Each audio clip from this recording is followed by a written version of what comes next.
খুলেন বাইজিদ বোস্তামির কিতাব, পড়েন, ওটা মোতালা করেন।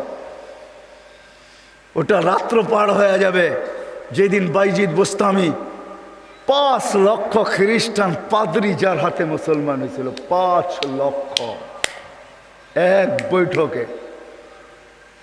স্বপ্নে দেখা হয়েছিল, সমস্ত পাদ্রীদের মিলন মেলা ছিল।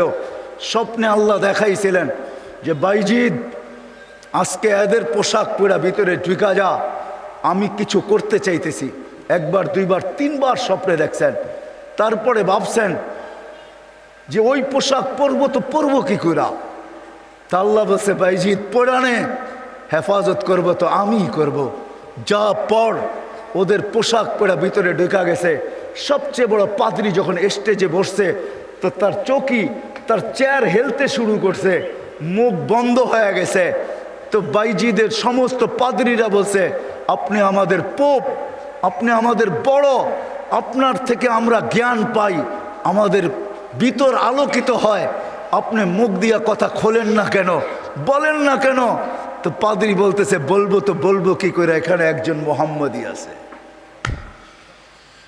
বলবো তো বলবো কি করে, এখানে একজন মোহাম্মদী বসে আছে, যার কারণে আমার চেয়ার হেলতেছে, আমার মুখ বন্ধ হয়ে আসতেছে।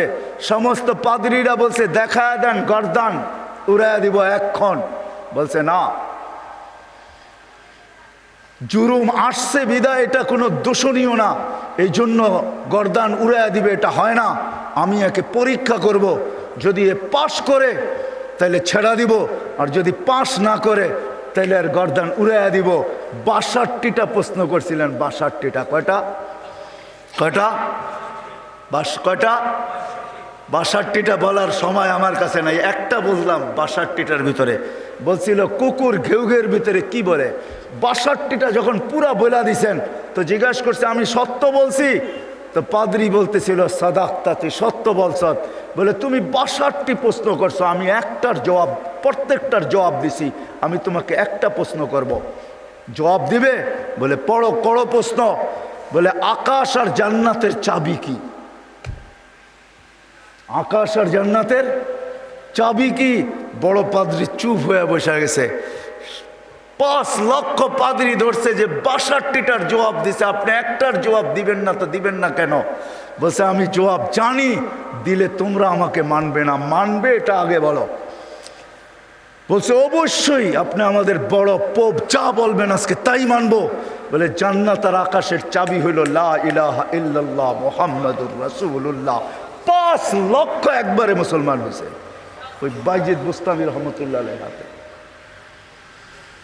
হায় হায়, আবু হানিফার জানাজা দেখা 90,000 খ্রিস্টান মুসলমান হয়েছে। জানাজা দেখা, মুর্দা দেখা। ইমাম তাইমিয়ার জানাজা দেখা 50,000 খ্রিস্টান মুসলমান হয়েছে। আহমদ ইবনে হাম্বল রহমতুল্লাহ আলাইহি জানাজা দেখা 60,000 খ্রিস্টান মুসলমান হয়েছে। শুধু শুধু আহমদ ইবনে হাম্বল রহমতুল্লাহ আলাইহি বলেন নাই আমাদের জানাজা আমাদের সততার প্রমাণ। আমাদের সততার প্রমাণ হলো যে আমরা যে সত্য, এটার প্রমাণ হলো আমাদের জানাজা। 60,000 খ্রিস্টান মুসলমান হয়েছে মুর্দা দেখা। জিন্দা অবস্থায় কতটি হয়েছে আল্লাহ জানে। তো যেটা আমি বুঝাইতেছিলাম, ওইখানে আছে কুকুর কি বলে বলো। প্রথম শুরু করছে 1 বলো যেটার 2 নাই, 2 বলো যেটার 3 নাই, 3 বলো যেটার 4 নাই, 4 বলো যেটার 5 নাই, 5 বলো যেটার 6 নাই, 6 বলো যেটার 7 নাই। এরকম 62টা প্রশ্ন করছেন। 62টা প্রশ্নের জবাব দিছেন বাইজিদ বুস্তামি রহমতুল্লাহ আলাইহি। আর বাইজিদ এমনি হয় নাই। ওনার আব্বা ছিলেন না। কাহিনী আমি অন্যদিকে চলে যাব। আমরা তো ছেলে পেলেকে বানাইতে চাই না, মাও আজকে বানাইতে চায় না, বাপও বানাইতে চায় না। আমরা বানাইতে চাই দুনিয়ার এডুকেটেড।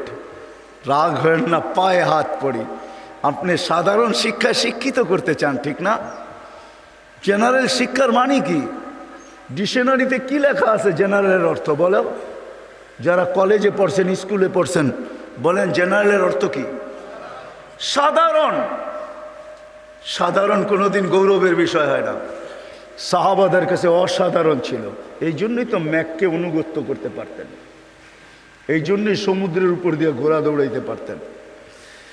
এই জন্যই তার বিহীন, প্রযুক্তিবিহীন 3000 কিলোমিটার দূরে কথা বলতে পারতেন, পাহাড় দেখাইতে পারতেন। সারিয়াতাল জাবাল, অসাধারণ বিদ্যা, এরা বিদ্বান ছিল।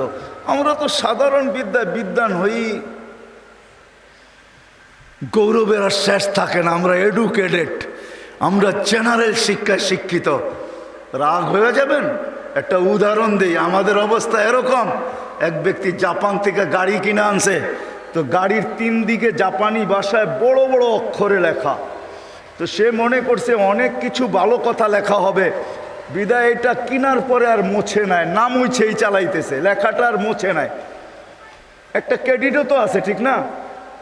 সামনের গ্লাসে তো লেখা যায় না, 3 দিকে লেখা, এটা চালাইতেছে। তো কোনো জাপানিজ আসছে বাংলাদেশে, তো ও আরেক গাড়ি দিয়া যাইতেছে, তো দেখতেছে ওই লেখা গাড়িটা সামনে দিয়া যাইতেছে, 3 দিকেই লেখা। তো মুস্কি মুস্কি হাসতেছে। তর্জমান জিজ্ঞাসা করতেছে, তুই হাসিস কেন? কই সামনের গাড়িটা দেখে হাসি। কয় কেন, কি এটার ভিতরে? কয় যে 3 দিকেই তো লেখা, ও মোছে নাই কেন এটা? কয় তা তো বলতে পারবো না, ও এটাকে ক্রেডিট মনে করছে, জাপান থেকে লেখা আসছে, এত সুন্দর লেখা, এটা মুছার আর কি দরকার, আমি চালাই না, আমার মতো লেখাওয়ালা গাড়ি তো বাংলাদেশে একটাও নাই, ঠিক না? একটা বাবতও আছে, ঠিক না? পৃথকত্ব তো আছে আমার একটা। তো বলে যে এইটা দেখে হাসতেছি কেন জানিস? এই গাড়ির ভিতরে লেখা আছে তরকারি বেচার গাড়ি। কি লেখা আছে? পিছনেও লেখা তরকারি বেচার গাড়ি, ডাইনেও লেখা তরকারি বেচার গাড়ি, বামেও লেখা তরকারি বেচার গাড়ি। খালি সামনের গ্লাসে লিখতে পারে না, তাইলে লুকিং নষ্ট হয়ে যাবে, কেমনে দেখবে আর কেমনে চালাবে। আমরা আজকে সাধারণ শিক্ষায় শিক্ষিত হয়ে আমরাও গৌরব করতেছি, আমরা বড় এডুকেটেড। সাহাবা অসাধারণ শিক্ষায় শিক্ষিত ছিল। এটা আমার বোঝানোর ইচ্ছা না। বাইজিদ বুস্তামি রহমতুল্লাহ আলাইহ মার কোরবানির কারণে উনি বাইজিদ হয়েছেন, ওই কাহিনীর দিকে নিয়ে যেতে চাই না আপনাদেরকে। আমার হাতেও সময় নাই যে আমি ওই দিকে নিয়ে যাব।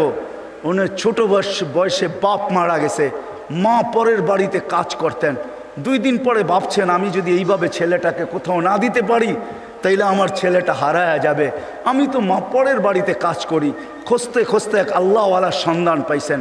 মানুষ বলছে ওই আলেম ওইখানে আছে, আল্লাহওয়ালা ও আলেমও যদি তোমার ছেলেটাকে নেয় বা তুমি যদি দিয়ে আসতে পারো তাইলে হয়তো তোমার ছেলে মানুষ হয়ে বাহির হবে। যা হাতে পায়ে ধরছেন, আমি বিধবা, আমার কোনো সন্তান নাই, স্বামী নাই, আমি পরের বাড়িতে কাজ করি, আমি চাই আমার ছেলেটা মানুষ হোক, আল্লাহওয়ালা হোক, দিনদার হোক, আল্লাহর এলেমওয়ালা হোক, আপনাদের মতো আলেম হোক, আপনি দয়া করে আমার ছেলেটাকে রাখেন। শাইখ রাজি হয়েছে, মা শর্ত দিছে, আপনি আমার ছেলেকে ওই দিন পর্যন্ত বাড়ি পাঠাইতে পারবেন না যতদিন পর্যন্ত আপনার মতো না বানায় দেন। শাইখ অঙ্গীকারবদ্ধ হয়েছেন যে আমি পাঠাবো না যতদিন পর্যন্ত আমার মতো বড় না বানায় দেই। 2-4 দিন পরে মাস গেছে, 2-4 মাস পরে বাইজিদ কাঁদতে শুরু করছে যে সবার বাবা আসে, মা আসে, আমার মা তো পরের বাড়িতে কাজ করে, আমার মা তো আসে না। ও শাইখ আমাকে একটু মাকে দেখতে দেন না। তো শাইখ বলছে, তোমার মার সাথে আমি ওয়াদাবদ্ধ, আমার মতো না বানানো ব্যতীত তোমাকে পাঠাবো না। বলছে না, আমি মাকে দেখতেই চাই। ছোট কচি বাচ্চা, শাইখ তার দিল ভাঙতে চান নাই। একদিকে ছুটি না দিলে বাচ্চার দিল ভাঙা যায়, যেটা মেড ইন আল্লাহ, আরেকদিকে ছুটি দিলে মার অঙ্গীকার ভাঙা যায়। শাইখ তখন বলছেন, বেটা ছুটি দিতে পারি, এতগুলো সবক যদি তুই আজকে আমাকে শুনাইতে পারিস, কোরআনের এতটুকু যদি মুখস্থ শুনাইতে পারিস। বাইজিদ বুস্তামি কোরআন নিছেন, হাত উঠায়া দিছেন, মালিক মাকেই তো দেখতে যাব, কোরআন তো দিলের ভেতরে তুই জমায়া দিবি, তুই না দিলে তো আমি মুখস্থ করতে পারবো না। চোখের পানি, কচির ঠোঁটের পানি ছেড়া দিয়া বাইজিদ যখন হাত তুলছেন, পৃষ্ঠা উল্টাইতে ছিল কথা। কোরআন যেন ভিতরে যেরকম আমরা আমাদের মোবাইলের ভিতরে নেই, ব্লুটুথের মাধ্যমে, শেয়ার হিটের মাধ্যমে, হোয়াটসঅ্যাপের মাধ্যমে সে পৃষ্ঠা উল্টাইতে ছিল, কোরআন তার ভিতরে গাঁথতে ছিল। যতটুক সবক শাইখ দিছে এর চেয়ে বেশি যায় বলছে শাইখ রেডি হয়ে গেছে। বলছে তুমি এটা মুখস্থ করলা, তো করলা কি কইরা? মুচকি হাসি দিয়া বলছে, শাইখ কালাম যার সে বসায়া দিছে। তো শাইখ বুঝছে এটা কোনো সাধারণ ছেলে না। ছুটি দিছে, বাড়িতে গেছে, দরজা খটখটাইছে। মা জিজ্ঞাসা করছে ভিতর থেকে কে? বলছে বাইজিৎ। বলছে না, আমার বাইজিৎ আসতে পারে না। আমি তো শাইখকে বলে আসছি বাইজিৎ ওই পর্যন্ত আসবে না, যেই পর্যন্ত শাইখের মতো না হয়, আল্লাহওয়ালা না হয়, আমার বাইজিৎ আসবে না। তুমি আমার বাইজিৎ হতে পারো না। মা দরজা খোলেন নাই। মাও এরকম ছিল। এই জন্যই তো বলে মা যদি ফাতেমা হয় তো সন্তান হাসান হোসাইনি হয়, মা যদি ফাতেমা হয় তো সন্তান আব্দুল কাদের জিলানি হয়। মা যদি এরকম হয় তাইলে ছেলেও বাইজিৎ বুস্তামি হয়। বাইজিৎ ফিরে আসছে, এসে বলছে শাইখ আমাকে আর ছুটি দিবেন না। আম্মা দরজা খোলেন নাই। আম্মা মানতেই রাজি ছিল না যে আমি ওনার বাইজিৎ। একাধারে যখন 1 বৎসর 2 বৎসর 12 বৎসর কাটা গেছে, তার পড়া কমপ্লিট হয়ে গেছে। 18 বৎসর বয়সে যখন শাইখ বাইজিৎ বুস্তামি উপনীত হয়েছেন, পড়া কমপ্লিট, রাত্রে তাহাজ্জুদ পড়তেছেন, সেজদায় যখন কাঁদতেছেন, পড়া কাঁদতেছে, শাইখ ঘুমাইতেছে, আল্লাহর রসুল স্বপ্নে আসছেন। আর আয়সা বলতেছে ওঠো বাইজিৎকের কাছে যাও, তোমার মাথার পাগড়ি বাইজিৎকে পড়াও, আমরা বেলায়েতের পাগড়ি বাইজিৎকে আজকে পড়াইতে চাই। বাইজিৎকে বলো সে যেন কাজ যায় শুরু করে। কমপ্লিট হয়ে গেছে, যাও। তার মা তার জন্য অপেক্ষা করতেছে। বৃদ্ধ হয়ে গেছে, কোনদিন দুনিয়ার থেকে চলে যায়। বাইজিদের মাথায় বেলায়েতের পাগড়ি আমি তোমার মাথায় পড়াইলাম, তুমি বাইজিদ উস্তাদ হিসাবে বাইজিদের মাথায় পড়ায় দাও। যা দেখে বাইজিদ রহমতুল্লাহ আলাইহি সেজদায় পড়ে কাঁদতেছেন। উঠাইছে উস্তাদ, বেটা ওঠ, হয়ে গেছে কাম। কি হয়ে গেছে? আল্লাহর রসুল পাগড়ি আমাকে পড়ায় দিয়ে গেছে, বলছে তোকে পড়ায় দিতে।